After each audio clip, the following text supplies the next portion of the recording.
You're going to know how to handle that boss who says, well, look, we'd like you to take on this project in Singapore for 12 months. You're going to have a really clear insight into what is going to add value to your career trajectory, what is going to really give you personal satisfaction, and of course, where the options may lie. And I always say to candidates, you should be being headhunted at least 2 or 3 times a year. People should be ringing you and saying, well, look, we'd like to present this opportunity to you. And that, of course, is a hallmark that you are doing some things right. And the things right might be the thought leadership, the public speaking engagements, the building your personal profile and brand, people, colleagues taking notice of you. Alongside your career goals, career plans for the year ahead, I also like to see a professional development plan. What are you going to do yourself personally to invest in yourself? Now, for me, year on year, I've practiced putting about 10% of my income back into my professional development.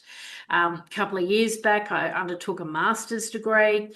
I would love to do a doctorate, but I've really got to kind of balance when I undertake those studies with a very busy practice and business schedule. But, I think I'll probably put some investment in this year into AI technologies, really understanding how I can get the most from those and how I can implement that back into my businesses. And of course, I always like to do something that's a little bit hobby for fun type orientated course. So for me, I love painting, don't get enough time to do it. So I'll probably do something on that front. And, I'm an aspirational golfer. So it never hurts to go and do another clinic. So something along those lines in my private life, just to keep everything in balance.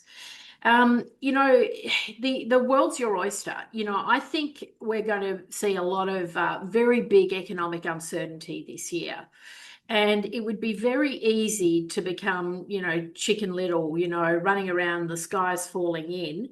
And I think for some people, the sky literally will be falling in. It would not surprise me if we see some form of an economic collapse. We see currency collapses. We see some sort of major financial reckoning, which is going to have a very big impact on employment. But the reality is that the people who have the game plans, the people who have the plan A and the plan B and the plan C are the people who will weather the storms. And so I think it's almost imperative. So take my advice, get the career plan on a page. I personally got a nice little sketchbook and I did mind mapping. I kind of like to kind of get all my thoughts out on the page, and then I'll go back to each item, each little thought bubble, and then I'll kind of work through that and develop a really specific plan for each area, whether that be I've got to put some investment in there, financial or, education wise to achieve that goal. It's good to have a few mini goals and a few big goals and a few overarching goals, as I said. The people who goal set are the people who, in my experience, always achieve a lot more than the people who are the kind of the corks in the ocean.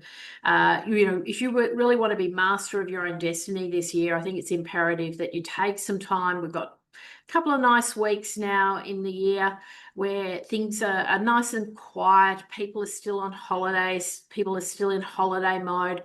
And you might want to take your plan and share it with a trusted advisor, a trusted mentor, and get their opinion. Are you pushing yourself to the maximum? Are you achieving your maximum potential?